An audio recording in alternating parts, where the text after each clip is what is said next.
Baik, selamat malam. Kita akan lanjutkan materi dari teori portofolio dan investasi ya.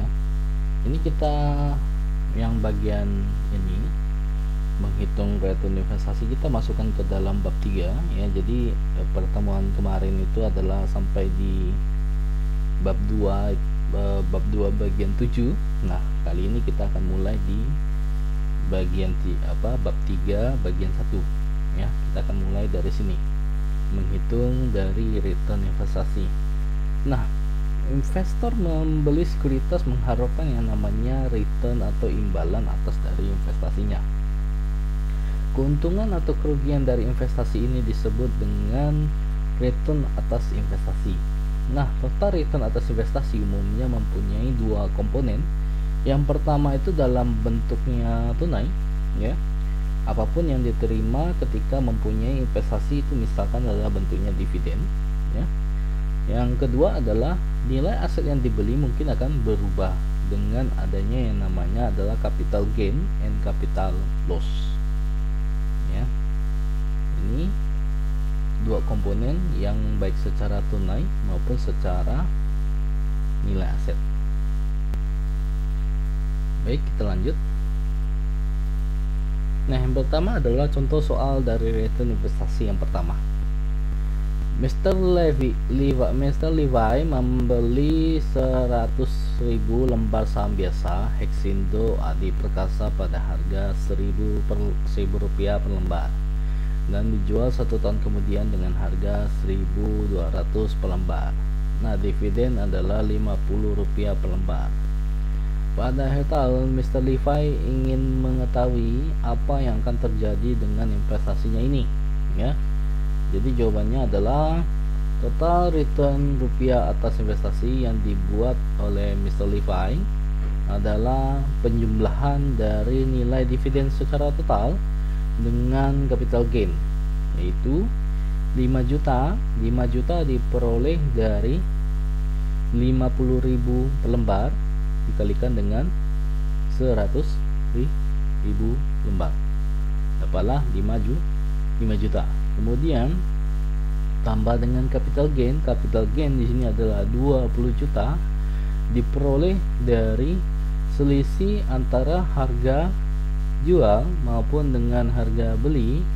1.002 dikurangi dengan 1.000 itu dapatlah 200 dikalikan dengan 100.000 lembar saham biasa, dapatlah nilainya adalah 20 juta. 5 juta rupiah ditambah dengan 20 juta rupiah sama dengan 25 juta rupiah. Ini jawaban untuk contoh soal return investasi yang pertama.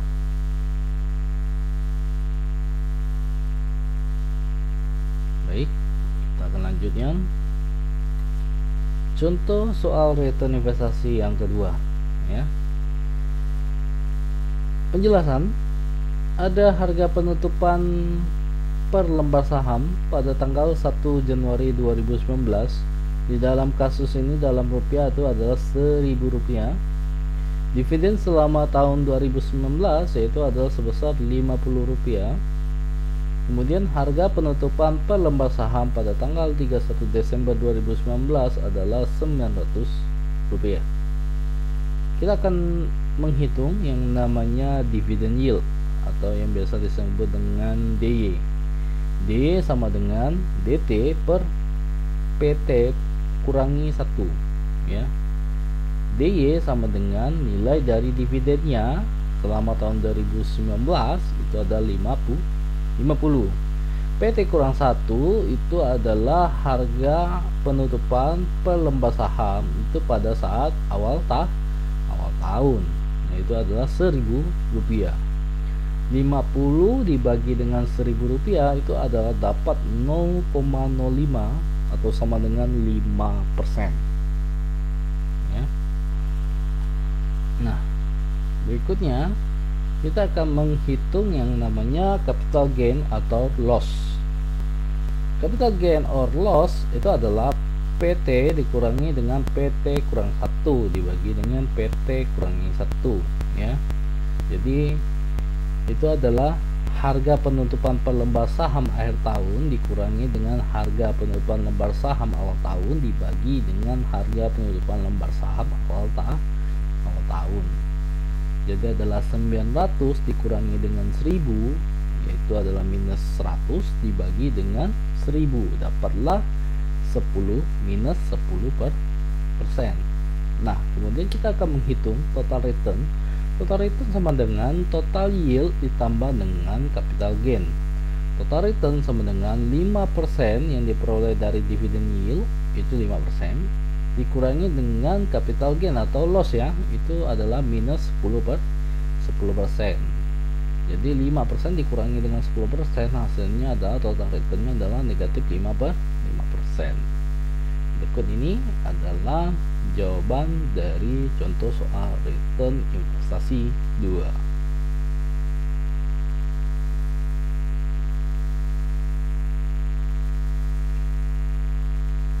Baik, lanjut.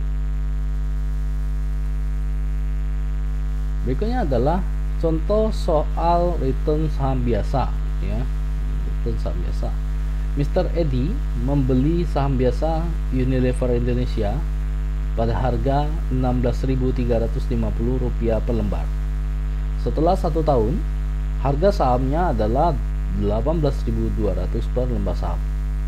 Selama 1 tahun itu, Mr. Edi menerima dividen sebanyak Rp500 per lembar. Berapakah dividen yield, capital yield, dan return persentase ya? Jika Mr. Edi menginvestasikan sebanyak Rp16.350.000, berapa banyak uang yang akan dia miliki pada akhir tahun tersebut ya? Oke, kita akan hitung dividen yield ya. DY sama dengan DT dibagi dengan PT kurangi 1. DY sama dengan dividennya Rp500 dibagikan dengan harga pada saat membeli saham, itu ada 16.350, itu sama dengan dapat persentase 3,06% ya. Kemudian kita akan menghitung capital gain atau loss itu ya, itu adalah capital yield di situ ya. Itu adalah capital gain or loss, itu sama dengan PT dikurangi PT kurangi 1 dibagi dengan PT kurang 1. Jadi itu adalah harga akhir dikurangi dengan harga awal dibagi dengan harga awal. Harga akhirnya adalah 18.200 dikurangi dengan 16.350 dibagi dengan 16.350, dapatlah 11,31%. Nah, untuk menghitung total return ya, total return sama dengan total yield ditambah dengan capital gain, itu adalah 3,06% ditambah dengan 11,31%, dapatlah 14,37%. 14,37% ya dikali dengan pembulatan penuh. Ya, pembulatan penuh itu maksudnya adalah perhitungan yang di sini itu pembulatan bukan pembulatan penuh, itu mengambil semua angka komanya yang di sini dan yang di sini itu dijumlahin dulu, komanya semua diambil. Jadi dia harusnya kan 14,37 sekian.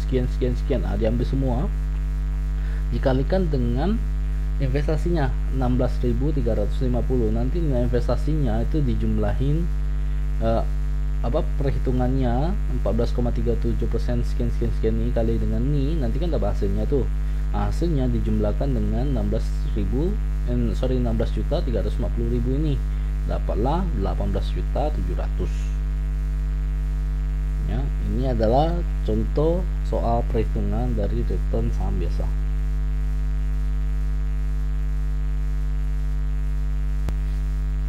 Ya, berikut ini adalah contoh perhitungan dari soal return saham biasa. Kita lanjut.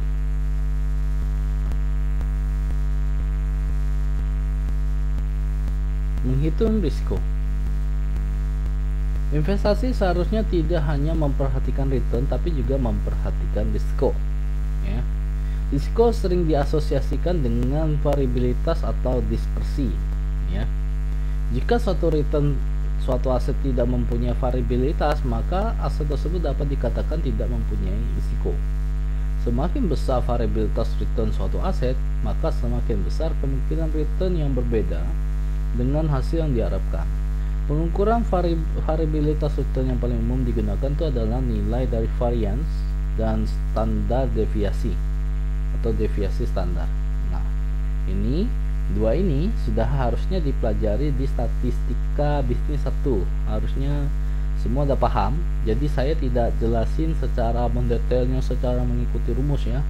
Jadi kalau kalian pengen belajar, pengen mengulangi lagi ya silahkan ngulangi aja ya, tapi saya tidak menjelaskan secara detail tentang penggunaan dari varians dan standar deviasi ini karena kalian sudah dapat di mata kuliah statistika bisnis 1 ya.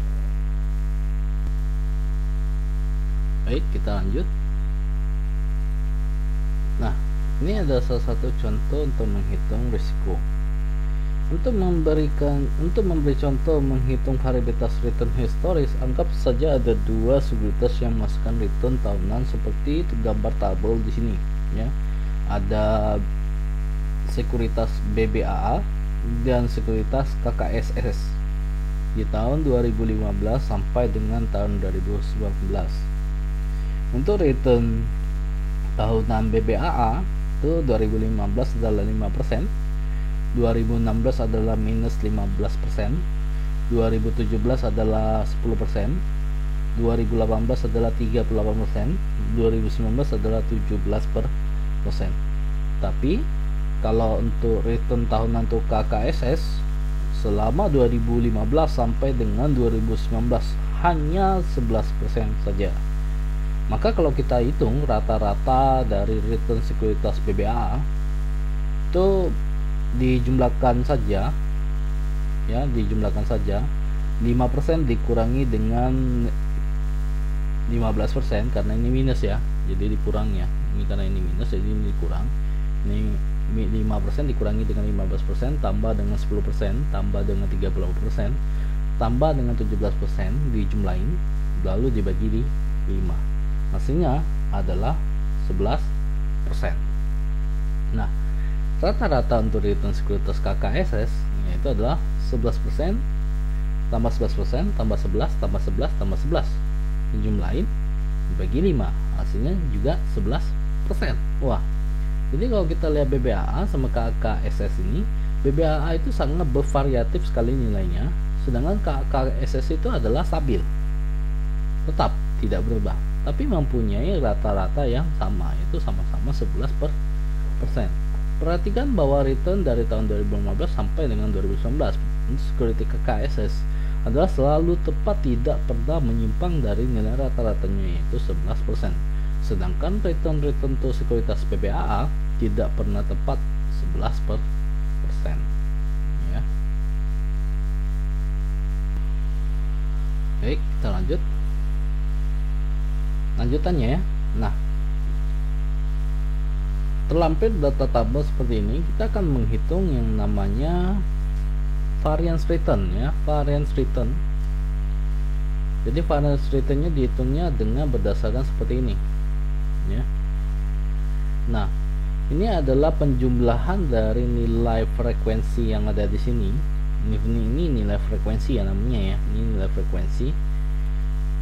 Nilai frekuensi dikurangi dengan nilai rata-ratanya ya. Nilai frekuensinya dikurangi dengan rata-rata. Jadi 5% kurangi 5 kurang 11 dapat lalu dipangkat 2 ya. Pangkat 2 itu lalu 3 6. Negatif 15 dikurangi 11 pangkat 2 676. 10 kurangi 11 pangkat 2 1. 38 kurang 11 pangkat 2 729. 17 kurangi 11 pangkat 2 36. Totalnya ada 1478. Sedangkan untuk sekuritas KKSS itu adalah semuanya 0. Karena 11 kurang 11 sudah 0, dipangkatkan lagi jadi tetap 0, tidak berubah. Maka variance untuk sekuritas BBAA itu adalah 1478 dibagi dengan 5 kurang 1 ya. 5 itu diperoleh dari 5 tahun ini ya. Dapatlah 369,5% kuadrat. Sedangkan untuk variance return sekuritas KKSS itu adalah 0% kuadrat. Nah, untuk deviasi standar ya dihitung sebagai berikut. Itu tinggal akarkan saja persentase dari nilai varians. Akar dari 369,5 itu adalah 19,22%. Sedangkan ini tetap 0. Jadi semakin besar nilai varians atau standar deviasinya, jadi semakin besar dari nilai varians atau penyebaran datanya, maka akan semakin jauh return aktualnya berbeda dari return rata-rata returnnya, dan ini semakin besar pula risknya ya, risikonya semakin besar. Nah, kalau hal seperti ini dikaitkan dengan manajemen laba, makanya orang banyak mencoba untuk menstabilkan labanya. Kenapa? Karena mereka berusaha untuk meminimalkan risiko. Kenapa? Semuanya nol, standar, tidak ada fluktuatif ya. Karena semakin penyebaran datanya semakin luas, maka risiko akan semakin muncul. Sama juga di dalam penelitian skripsi juga seperti itu. Semakin jauh penyebaran datanya semakin jauh, maka datanya itu bisa tidak berdistribusi secara normal ya. Makanya harus dibuang datanya atau di transform, yang biasa dilakukan di SPSS ya. Ini salah satu perhitungan risk. Jadi itu semuanya sebenarnya elemen itu semuanya berkaitan satu sama lain ya. Jadi secara dasarnya umumnya memang itu berkaitan satu sama lain. Kayak seperti ini aja itu bisa berkaitan dengan manajemen laba. Kenapa orang melakukan alasan untuk manajemen laba? Karena mereka untuk meminimalkan risiko. Seperti ini, nol semua, tidak ada fluktuatif. Semakin fluktuatif maka semakin tinggi risknya. Mereka berusaha untuk meminimalkan itu. Di dalam penelitian skripsi juga sama. Semakin banyak penyebaran datanya yang dibuat ya, yang berdasarkan yang dikolek dari data, semakin tinggi penyebaran data, maka akan semakin tinggi pula risiko untuk data tidak berdistribusi secara normal. Dan juga akan bisa terjadi yang namanya masalah heteroskedastisitas itu. Biasanya yang selalu bermasalah kan dua ini. Multicol jarang, sama autokorelasi itu jarang. Yang paling sering terjadi di dalam penelitian skripsi itu adalah masalah normalitas data dan masalah heteros. Karena memang normalitas dengan heteros ini kurang lebih hampir mirip, dan selalu masalahnya tuh risiko ya. Oke. Nah, ini adalah latihan return dan risiko. Berikut return tahunan saham Y, obligasi M, dan portofolio pasar di suatu indeks harga saham adalah sebagai berikut. Lampir data sebagai berikut, tinggal dibaca aja, saya tidak sebutin ya, biar bisa untuk mempersingkat waktu. Nah, kita akan menghitung rata-rata return dan standar deviasi untuk saham Y, obligasi M, dan portofolio pasar selama, coret ya, ini bukan 3 tahun ya, sorry ya, ini saya salah ketik, ini bukan 3 tahun, harusnya ini ada 1, 2, 3, 4, 5, 6, 7, harusnya 7 tahun nih ya. Ini saya kekeliruan ketik aja, jadi tinggal dicoret. Ini harusnya adalah 7 tahun, ingat 7 tahun ya, 7 tahun dari 2013 sampai dengan 2019, bukan 3 tahun tapi ada 7 tahun ya. Nah, periksalah bahwa, ini jawabannya ya, periksalah bahwa rata-rata return dan deviasi standar ketiga investasi itu adalah rata-rata return tuh saham Y ada 12,03%, obligasi M itu 7,04%, dan pasar ada 10,32% ya. Jadi ini tinggal dijumlahkan saja lalu dirata-ratakan ya. Ini tinggal dijumlahkan saja lalu rata-ratakan aja, gampang kok.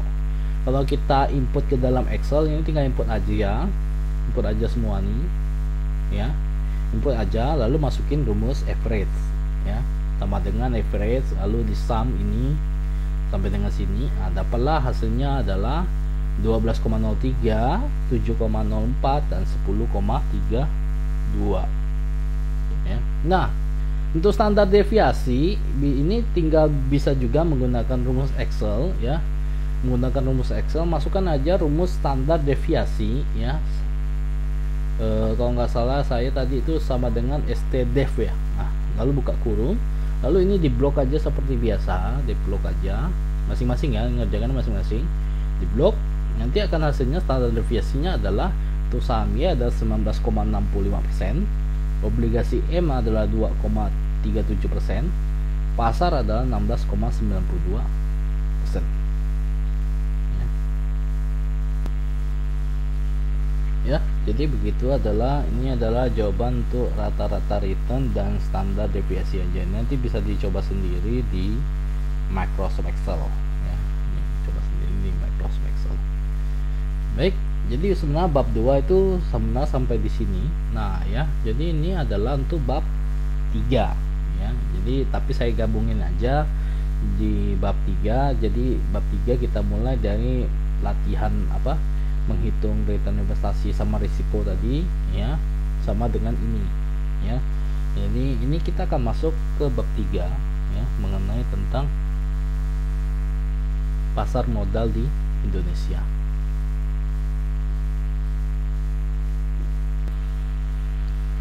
Baik, kita akan bahas tentang pasar modal Indonesia. Nah, pasar modal Indonesia dibentuk untuk menghubungkan investor atau pemodal dengan perusahaan atau dari institusi pemerintah. Nah, investor merupakan pihak yang mempunyai kelebihan dana, sedangkan perusahaan atau institusi pemerintah itu perlu dana untuk membiayai dari berbagai proyek-proyeknya. Dalam hal ini, pasar modal berfungsi sebagai pengalokasi dana dari investor ke perusahaan atau institusi pemerintah.